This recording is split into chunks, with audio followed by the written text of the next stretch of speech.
안녕하세요, 여러분. 네, 제가 잠깐 기도하고 오늘 말씀 증거하는 시간 갖겠습니다. 하나님, 감사합니다. 하나님, 오늘 이 날을 주셨습니다. 하나님, 우리에게 주의 말씀을 들을 수 있도록 하나님이 이 날을 주셨습니다. 감사합니다, 하나님. 하나님, 말씀을 전하는 자나 듣는 자나 다 주님의 말씀 앞에 섭니다. 하나님, 주님의 진리의 말씀 앞에 섭니다. 하나님, 우리를 조명하여 주시고 비춰주시옵소서. 하나님, 예수의 권능이 아니면 하나님, 우리는 죽을 수도 없습니다. 우리의 자아가 하나님 죽을 수도 없습니다. 하나님, 주님을 의지합니다. 하나님, 주님을 의지합니다. 하나님, 주님만을 의지하며 나아가길 원합니다. 하나님, 오늘 말씀을 통해서 하나님, 우리 자신들을 비춰주시옵소서. 그럼 깨닫게 하여 주시고 더욱더 그리스도 안에서 그리스도와 함께 죽게 하여 주시고 그리스도와 함께 그래서 부활될 것을 믿습니다. 하나님, 이를 위해서 오늘도 우리에게 깨달을 수 있도록 주의 말씀으로 가르쳐 주심을 감사합니다. 하나님, 지금 첫 시간입니다. 하나님, 마치는 시간까지 하나님, 우리 가운데 함께하여 주시며 진리의 성령께서 친히 임하여 주시사 하나님, 저의 마음부터 시작해서 듣는 모든 사람들의 마음 가운데 하나님 깨달음과 또한 결단과 또한 하나님을 위해서 예수 그리스도를 위해서 더욱 그분과 함께 더욱 죽고자 하는 마음이 더욱더 생겨날 수 있도록 주님 역사하여 주셔서 하나님, 주님을 더욱더 따라갈 수 있는 우리 모두가 되게 하여 주시옵소서. 하나님, 거짓 대화글이라는 형태로 제 이름을 도용하는 그런 대화글들이 계속 쓰여질 것입니다. 그러나 하나님, 그런 것으로 방해받을 수 있는 사람이 없게 하여 주시고 전혀 방해가 되지 않고 하나님의 말씀 가운데 들어갈 수 있게 하여 주시길 원합니다. 감사하며 예수님의 이름으로 기도했습니다. 아멘. 네, 여러분, 오늘도 제가 로마서 말씀 그 다음 구절을 본문을 갖고 본문으로 말씀을 증거할까 합니다. 네, 오늘 말씀의 소제목이죠. 네, 로마서 본론 두 번째 시간이지만 소제목으로 죄로부터의 자유, 아마 오늘이 네 번째 시간일 듯 싶습니다. 네, 그래서 본문은요, 네, 6장 6절입니다. 네, 6장 6절 한 절로 잡았습니다. 제가 한번 봉독해 보겠습니다. 여러분 잘 경청하셔서 들어주시기 바랍니다. 본문이 사실 가장 중요합니다. 예, 제가 읽겠습니다. 우리가 알거니와 우리의 옛사람이 예수와 함께 십자가에 못 박힌 것은 죄의 몸이 죽어 다시는 우리가 죄에게 종노릇하지 아니하려 함이니. 네, 이 말씀을 가지고 말씀을 증거하는 시간을 갖겠습니다.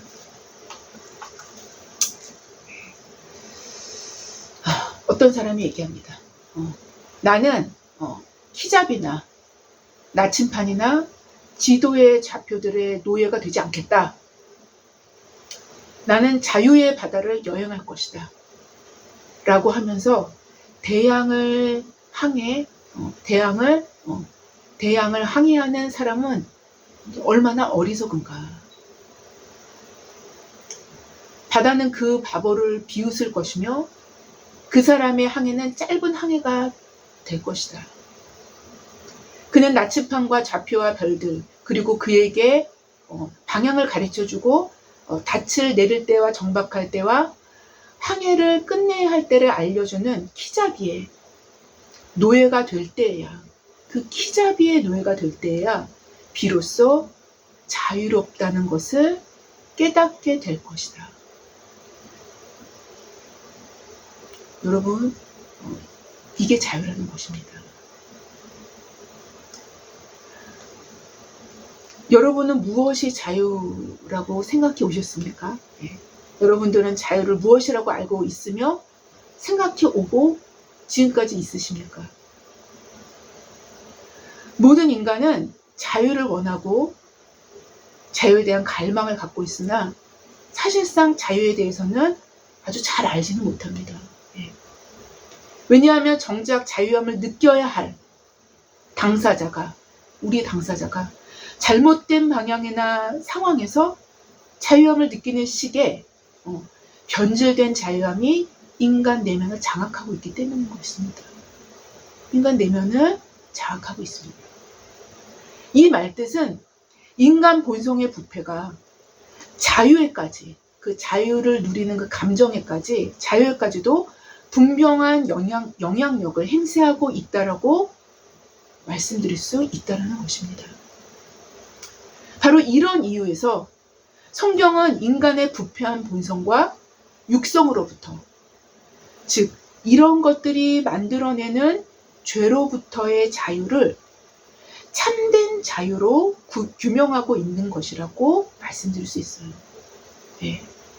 즉 성경에서의 자유는 인간이 죄로 인해서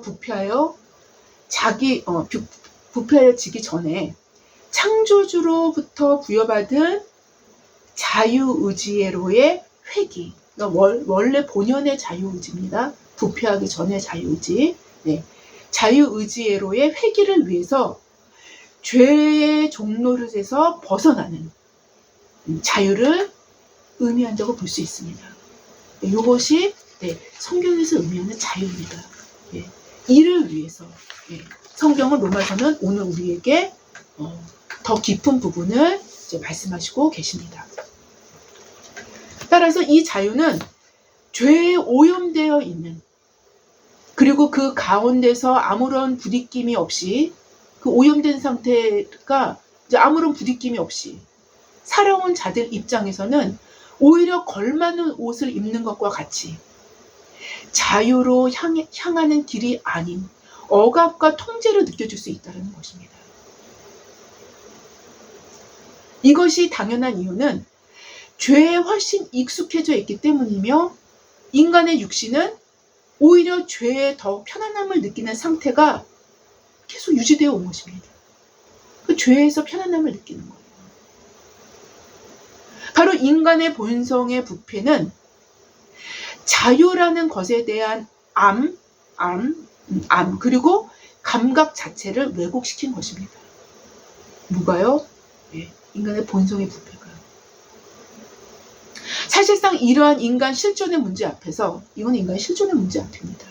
인간 실존의 문제 앞에서, 그리고 이러한 인간 실존의 문제를 꿰뚫어 보신 그리스도께서는 단 한 문장으로 말씀하신 것이 곧 진리가 너희를 자유케 하리라 라고 말씀하신 바로 그 말씀이십니다. 진리가 아니고서는 부패한 본성에 자리 잡은 자유에 대한 갈망은 오히려 그를 불법과 방탕과 탐욕으로 이끌어 다시 죄 아래 떨어져서 점점 더 자유에서 멀어져만 가는 죄의 악순환이 지속될 수밖에 없기 때문인 것입니다. 예수님은 이렇게 말씀하시고 그래서 계신 것이에요. 진리가 아니면 인간이 자유케 될 길은 없다 라고 말입니다. 그러나 이 진리는 인간의 부패한 본성, 곧 죄성이 죽어지는 것만큼 인간 안에서 활동하시게 되어지시며, 이러한 진리의 활동하심은 인간에게 참된 자유를 선사하시게 된다는 것입니다. 진리의 활동을. 실제로 이러한 자유를 감옥 안에서조차도 얻을 수 있었는데요. 존 버년이나 보네퍼나 그리고 성경에서 봤을 때는 사도 바울조차도 감옥 안에서조차도 이러한 자유함을 느꼈었던 인물들이었습니다. 역사적 인물들이었죠. 그래서 너희는 기뻐하고 기뻐하라 라고 말씀하신 것이 바로 감옥 안에서 아닙니까? 실제로 이러한 사람들이 살았습니다. 지금까지 제가 이렇게 말씀드린 이러한 의미 안에서 지금까지 설명드린 이러한 의미 안에서 우리는 오늘 본문을 살펴볼 필요가 있을 것입니다. 우리가 알거니와 우리의 옛사람이 예수와 함께 십자가에 못 박힌 것은 죄의 몸이 죽어 다시는 우리가 죄에게 종노릇하지 아니하려 함이니 라고 로마서 6장 6절 오늘 본문은 말씀하시고 계셔요. 본문에 옛사람이 나오죠. 그렇죠?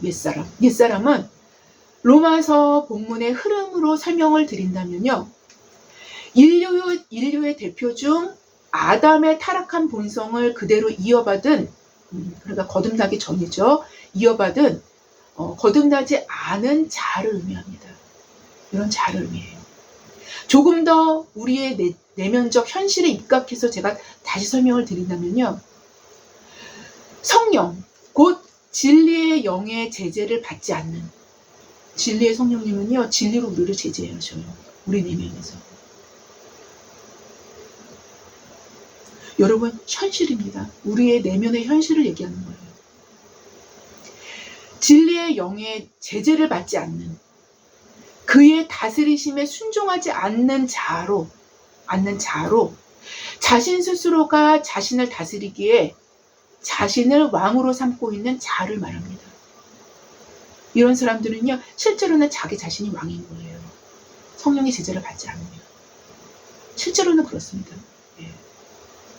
이것이 곧 옛사람으로 표현될 수 있는 자아로, 이런 자아는 부패한 본성의 강력한 영향권 아래서 자신의 부패성조차도 자아에게 속임을 당하며 살아갑니다. 이런 이유로 죄에 대하여 둔감하여질 수밖에 없고, 끊임없는 자기 속에서, 끊임없는 자기 속에서의 자기 합리화로 거의 대부분의 일이 내면에서 처리되어지기 때문에 죄를 미워하지 않게 됩니다. 죄를 미워하지 않게 돼요. 왜? 그렇게 내면에서 그렇게 처리가 되어지기 때문에 자동으로 계속적으로.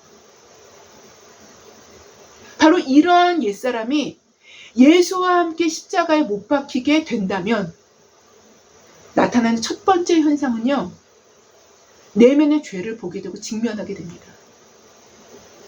우리 내면의 죄를 보게 되고 직면하게 돼요. 그리고 죄를 미워하게 됩니다. 이것이 지속되면서 죄된 자아, 곧 죄를 끊임없이 생산해내는 자아를 미워하게 됩니다. 미워하게 돼요. 이 자아는 하나님이 미워하시는 자아임을 자신이 인식해 나가는, 자신이 점점 깊이 있게 인식해 나가는 오래고 고된 여정을 걷게 됩니다. 이 과정이 없이는 인간은 자신의 옛사람을 십자가에 못 박을 생각조차 할 수 없게 돼요. 왜? 미워하지 않으니까 못 박을 필요가 없죠. 십자가에 못 박을 생각조차 할 수 없게 되는 것입니다. 이것은 내면의 경험론적으로 뼈저리게 인식하면 할수록 이것을 사실상 인간에게는 더욱 유익합니다. 사실 이러한 것을 사도 본인이 경험한 간증이 그 로마서 7장이에요. 그리고 로마서 8장의 초반부까지입니다. 초반부까지. 이것이 성경 그대로 고스란히 수록되어 있는 거예요. 즉 자신, 곧 죄된 자, 옛사람에 대해서 철저하게 실망하지 않는다면, 실망하고 또 실망하지 않는다면 자신의 의지를 십자가에 못 박히는데, 자기 자신을 십자가에 못 박히는데 내어줄 수 없게 된다는 거예요. 엄두도 못 냅니다. 내어줄 수 없습니다. 어쩌면 옛사람을 십자가에 못 박히는데 내어드릴 수 있는 사람은 그 자아에 대해서 철저하고 처절할 만큼 실망한 사람들에 한해서 가능할 수 있게 되는 것입니다. 이건 당연한 이치예요. 이를 위해서 진리가 절대적으로 필요하게 되는데요. 이를 위해서, 바로 지금까지의 과정을 위해서 절대적으로 필요한 게 바로 진리입니다. 진리가 필요하게 되는데요. 인간의 인식체계는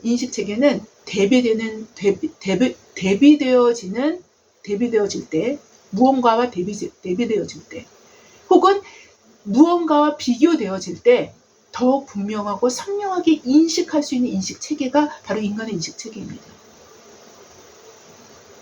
바로 진리의 빛이 우리 속에 들어오게 되어질 때, 그때서야 우리는 우리를 보게 되고 알게 되며 숨겨져 있는 자아를 인식할 수 있게 되기 때문인 거예요. 빛의 개입이 없다면 우리는 그래서 우리의 옛사람, 죄된 자아를 이건 결코입니다. 결단코 미워할 수 없게 되는 거예요. 결단코 미워할 수 없게 됩니다.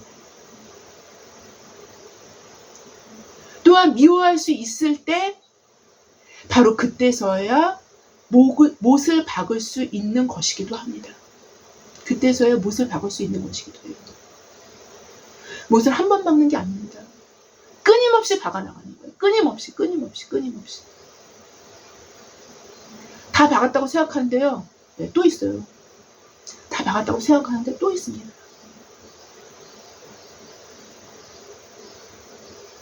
그래서 우리는 완전히 죽었으면서도 죽어가는 과정인 거예요. 이러한 과정을 통해서 우리는 우리의 의지적인 결단으로 십자가에 못 박히도록 우리 자신을 내어드리기 시작하게 되는 것입니다. 내어드리기 시작할 때 그리스도의 십자가에 함께 못 박힐 수 있도록 하나님의 권능이, 십자가의 권능이 우리와 함께 하게 되는 것입니다. 이러한 과정이 우리의 관념 체계에서 한두 번의 생각으로 이루어지는 것도 아니며 얼떨결에 믿음으로 이렇게 되었다고 생각해버리는 것도 아니라는 거예요. 그건 믿음이 사실 아닌 거예요. 사실상 이런 식의 믿어버림은 성경적 믿음이 되어줄 수 없는 것입니다. 네. 감정적으로 그냥 자기가 그냥 대충 믿는 거예요. 네. 죄에 대해서 처절하게 미워하고, 그래서 십자가를 의지해서 자신을 끊임없이 진리 앞에 굴복시키는 의지를 필요로 하게 되는 것이 사실상의 성경적인 믿음인 거예요. 믿음이 없이는 이런 행위를 할 수 없어요. 내적인 이런 행위. 내적인 이런 행위를 할 수 없습니다. 믿음이 없이는. 믿음이 동력이 돼서 이렇게 우리 자신을 추진하게 되는 거예요. 그 믿음이. 오늘 본문을 다시 살펴보면 이렇습니다. 우리가 알거니와 우리의 옛사람이 예수와 함께 십자가에 못 박힌 것은 죄의 몸이 죽어 다시는 우리가 죄에게 종노릇하지 아니하려 함이니 라고 본문은 말씀하시죠. 우리의 옛사람이 죽어진다라는 의미에서 사도는 우리 옛사람이 죽어진다는 의미에서 사도는 예수와 함께 십자가에 못 박힌 것이라는 표현을 오늘 본문에서 하시고 계시죠. 제가 지금 방금 다시 본문에 읽지 않았습니까? 그렇다면 사도는 왜 굳이 옛사람이 죽음을 맞이하는 그 의미 그대로 죽음으로 그냥 우리 옛사람이 그냥 죽었다라고 표현하지 않고 오늘 특별히 이 본문은 예수와 함께 십자가에 못 박힌 것이라는 표현을 하시고 계실까요? 예수와 함께 십자가에 못 박힌 것이라는 표현을 하시고 계셔요. 왜 그러실까요? 죽음조차도 예수의 권능이 아니라면 죽어질 수 없음을 사도는 분명하게 밝히고 있는 거예요. 밝히고 있는 것입니다. 여러분, 밝히고 있는 거예요. 많은 종교에는 해탈, 또 무의 개념, 없는 무, 아무것도 없는 무의 개념과 같이 자아의 죽음을 담고 있는 일련의 종교적 개념들이 존재해요. 고등 종교는 다 존재합니다. 네. 네. 고등 종교는 다 존재합니다. 네. 그러나 본문에서 의미하는 자아의 죽음의 개념은 자신의 힘으로 자신을 해탈의 경지에 이르게 하여 우주와의 일치를 이루는 것과는 완전히 달라요. 완전히 다릅니다. 완전히 달라요. 오히려 이런 경우에는, 오히려 그런 고등 종교에서 보여지는 이런 경우에는 자신의 힘으로 해탈에 이르고자 하는 그 과정을 통해서 자신 뒤에 오히려 숨겨져 있는 자아는 더 강화됩니다. 종교적인 자아죠. 해탈에 이르고자 하는 그 고도의 자아죠. 그 자아는 더욱 강화되어 스스로가 신의 경지에 이르게 자신을 올려놓는 역설이 존재할 수밖에 없는 거예요.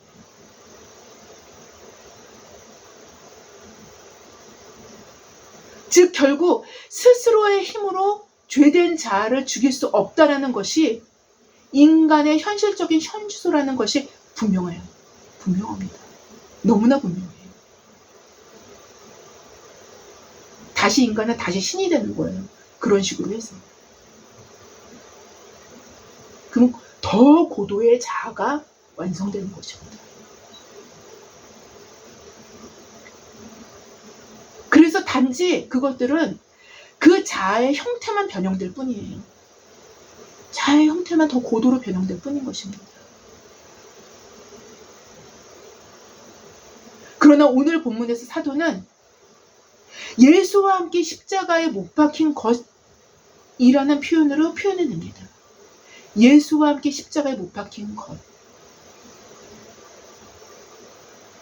곧 죄된 자아, 옛사람은 예수와 연합된 죽음을 통해서만 죽어질 수 있음을 말씀하시고 계신 거예요.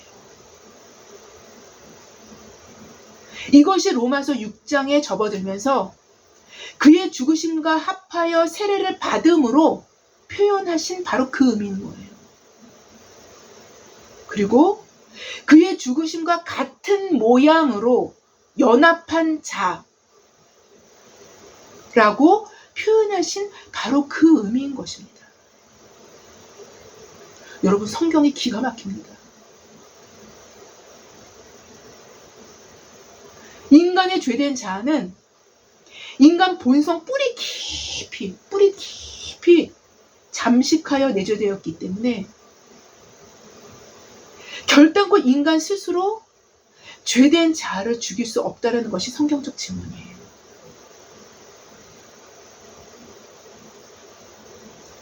바로 이 상태이기에 자유조차도 왜곡되는 거예요. 자유조차도.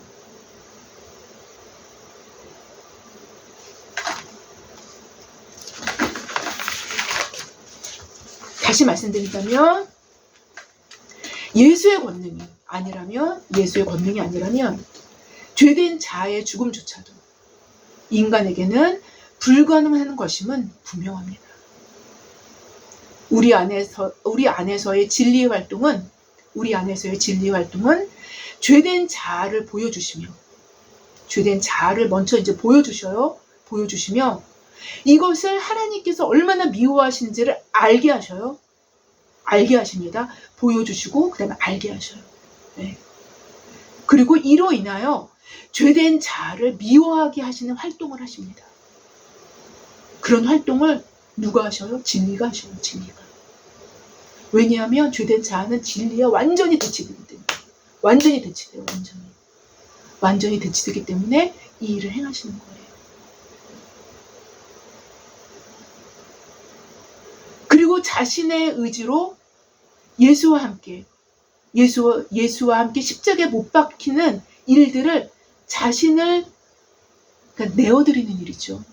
자신을 내어드리는 일을 예수님께 자신을 내어드리는 일을 하기 시작하는 거예요. 본문을 다시 살펴본다면 살펴본다면 후반절에 이러한 내용을 덧붙이십니다. 우리가 알거니와 우리의 옛사람이 예수와 함께 십자가에 못 박힌 것은 죄의 몸이 죽어 다시는 우리가 죄에게 종노릇하지 아니하려 함이니. 여러분, 제가 지금 잠깐 말씀드리겠지만 여기서는 죄의 몸이라고 말씀을 하셨어요. 예. 인간에게는요, 예, 그 하나님을 향한 그 일말의 어떤 그 하나님을 향해서 그곳으로 나아가 영혼을 사모하는 하나님을 향해서 나아가고자 하는 그런 의지가 있습니다. 예, 그런 것들이 남겨져 있어요. 그게 없으면요, 여러분, 하나님의 실존을 우리가 생각할 수조차도 없어요. 인식조차도 못합니다. 이 부분은 제가 나중에 더 이렇게 자세히 상세하게 설명드릴 수 있는 상황이 된다면 설명을 드릴 거예요. 예. 이런 것들이 인간에게 아직까지 남아있기 때문에 영혼을 사모하는 마음이 있고 그리고 하나님을 향해서 나아가려고 하는 마음이 있으며 그것 자체를 인식할 수 있는 인식 체계가 아직까지 있는 거예요. 아니면 하나님 자체를 인식조차를 못합니다. 자, 우리가 여기까지 설명합니다. 오늘은. 왜냐하면 곁다리로 나아갈까봐 여기까지 끊겠습니다. 예. 여하튼 우리가 알거니와 우리의 옛사람이 예수와 함께 십자가에 못 박힌 것은 죄의 몸이 죽어 다시는 우리가 죄에게 종노릇하지 아니하려 함이니 라고 본문은 말씀하시죠. 결국 우리의 옛사람이 예수와 함께 십자가에 못 박혀야 하는 이유는 죄의 몸이 죽어 다시는 우리가 죄에게 종노릇하지 아니하려 함이라는 그 목적을 성경은 밝히시는 거예요. 그 목적이 바로 이건 거예요. 네. 즉 우리가 죄에게 종노릇하지 않게 만드는 것이 하나님의 목적일진데 어떻게 은혜를 더하게 하려고 죄에 거하겠느냐라는 것입니다. 네? 결단코 그럴 수 없다라는 것입니다. 그 궤변에 대한 답변을 지금도 계속적으로 말씀하시고 계신 것이 아닙니까? 성경 본문이 지금 흐르고 있지 않습니까? 네. 여하튼 사도는 죄의 몸을 말씀하시고 계시는데요. 죄의 몸. 네. 하반절에서는 죄의 몸을 말씀하시고 계시는데요. 이 의미는 옛사람과 본질적으로는 같은 의미를 담고 있어요. 사실상 같은 의미입니다. 같은 의미를 담고 있는데요. 하지만 특별히 죄의 몸이라는 뉘앙스를 칼빈은 죄 덩어리라고 주석한 바가 있어요. 네, 죄 덩어리. 네. 왜냐하면 사람은 본성을 따라 살도록 내버려 둘 때, 그냥 그대로 그냥 살도록 내버려 두어질 때는 죄로 똘똘 뭉쳐진 죄 덩어리이기 때문에 칼빈은 이렇게 주석을 덧붙인 것입니다. 네. 즉 이러한 죄의 몸이 죽어 다시는 우리가 죄에게 종노릇하지 않게 살아가는 것이 우리를 만드신 하나님의 목적이시기 때문인 것입니다. 이것이 하나님의 목적인 거예요. 죄의 종노릇하면서 살아가는 것을 이제 관두는 거, 이제 멈추는 거, 그 죄의 종에서 빠져나오는 거, 그게 하나님 목적인 거예요. 네. 너는 내가 자유롭게 자유의지를 줘서, 선한 자유의지를 줘서 내가 그렇게 살아가도록 너를 만들었는데 지금 너는 죄의 종이 되고 있잖아. 하나님 목적은 그게 아닌 거예요. 결국 하나님의 뜻은 우리가 죄에게 종노릇하지 않는 것임을 사도는 밝히신 거예요. 바로 죄에게 종노릇하지 않는 것이, 죄에게 종노릇하지 않는 것이 사실상의 자유인 것입니다. 사실상의 자유인 거예요. 죄에 종노릇하지 않는 것이. 죄의 종노릇에서 풀려나서 자유케 되는 것이 성경이 말씀하시는 본질적인 자유로의 시작인 것입니다. 본질적인 자유로의 시작인 거예요. 우리의 발목을 잡고 있었던 죄의 사슬에서 풀려났기 때문에, 우리의 발목을 잡고 있었던 죄의 사슬에서 풀려났기 때문에 자유인이 되어졌기 때문인 것인 거예요. 그래서 자유인이 되어진 거예요. 그런데요, 이러한 죄의 사슬, 곧 죄의 종노릇은 단순한 문제가 아닌 거예요. 지금까지 제가 설명했듯이 단순한 문제가 아닌 거예요. 인간의 골수까지 뿌리박은 자, 인간 자, 죄된 자와 뒤엉켜 작동되기 마련이기 때문에, 그런 자와 이게 뒤엉켜서 작동되기 마련이기 때문에 오직 더 강력한 무엇으로만 이 결박을 끊을 수 있는데, 이것이 곧 진리인 것입니다. 이게 곧 진리인 거예요. 그래서 진리가 너희를 자유케 하리라고 말씀하신 것이며, 진리가 너희를 자유케 하리라고 말씀하신 거예요. 그래서 이 진리는 단순히 형이상학적인 무형의 개념이 아닌 거예요. 성경은 단순히 형이상학적인 무형의 개념이 아니라 살아있는 실체라는 사실은 제가 예전에 요한복음을 강의할 때 말씀드린 바가 있습니다. 예. 사실상 이 실체, 곧 진리의 실체가 진리의 본질이에요. 사실상 이게 본질인 거예요. 예. 이게 본체인 거예요. 이게 본체인 것입니다, 여러분. 예.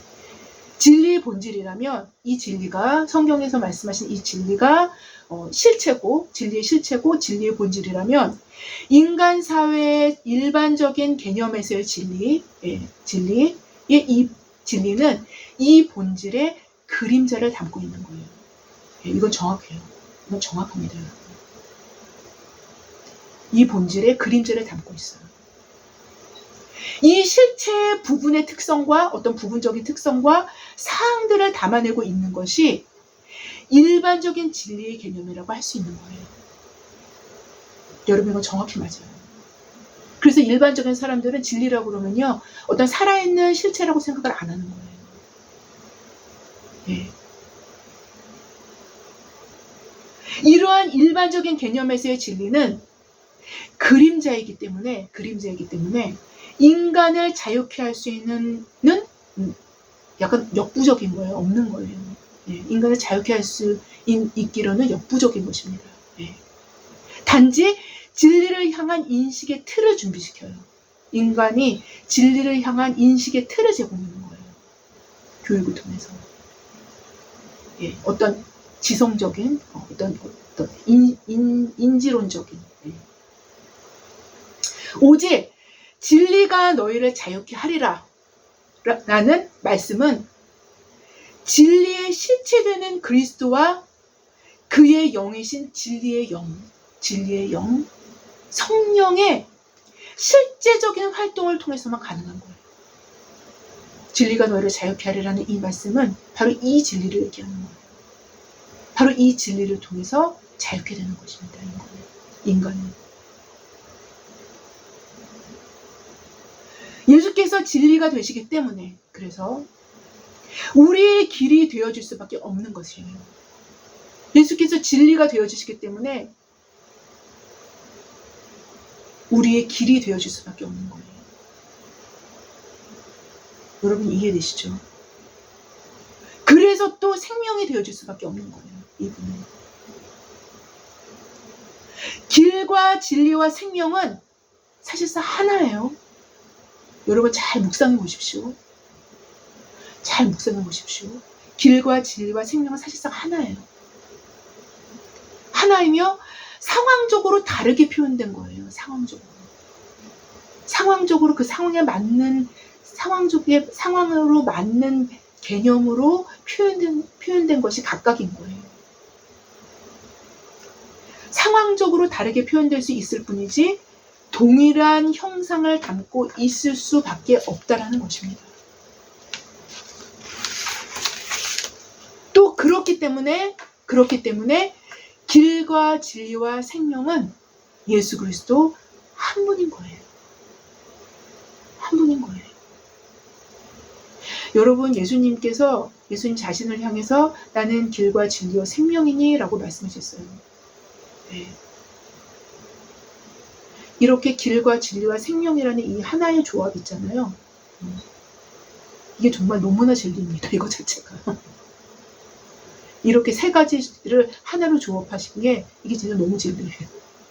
너무너무너무 깊이 있게 연결됩니다. 이 세 가지는. 여러분, 그래서요.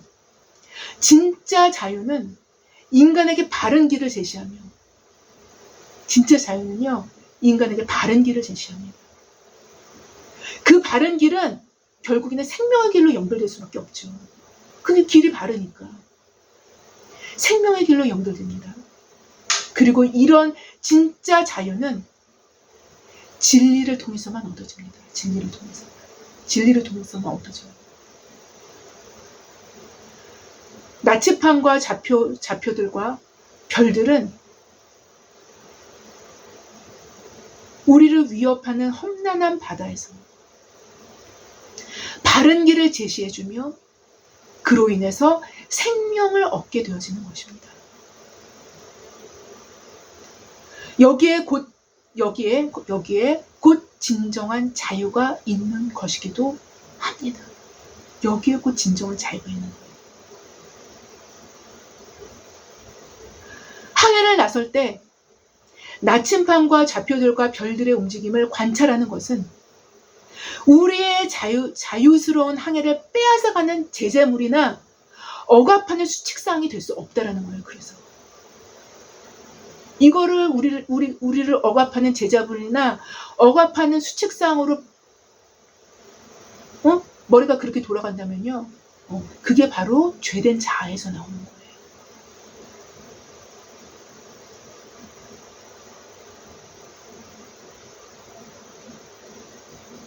항해를 나설 때 나침판과 좌표들과 별들의 움직임을 관찰하는 것은 우리의 자유스러운 항해를 빼앗아가는 제재물이나 억압하는 수칙사항이 될 수 없는 이유는 정확히 그것을 통해서 우리는 안전하게 험한 바다를 항해할 수 있게 되기 때문인 거예요. 여러분, 그래서 성경이 진리인 거예요. 성경은요, 파면 팔수록 너무나 진리예요. 너무나 진리. 아무쪼록 우리의 항해가 더욱 현실적으로 죄의 종로에서 더욱더 죽었고 또 더욱더 죽어가는 저와 여러분 모두가 되어짐으로 진정한 자유를 누리는 우리 모두가 되어지는 정말 우리 모두의 삶이 되어지기를 주님의 이름으로 기도합니다. 제가 기도하고 마치겠습니다. 하나님 아버지, 감사합니다. 하나님 감사합니다. 하나님, 우리에게 길과 진리와 생명 되신 예수 그리스도를 우리의 구원자로, 우리의 구원자로, 우리의 보혜사로 하나님 우리를 위해 주셨음을 감사드립니다.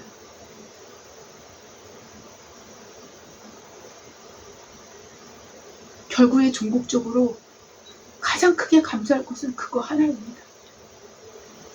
거기서부터 모든 것이 다 나오기 때문입니다. 하나님 너무 감사합니다. 너무 감사합니다.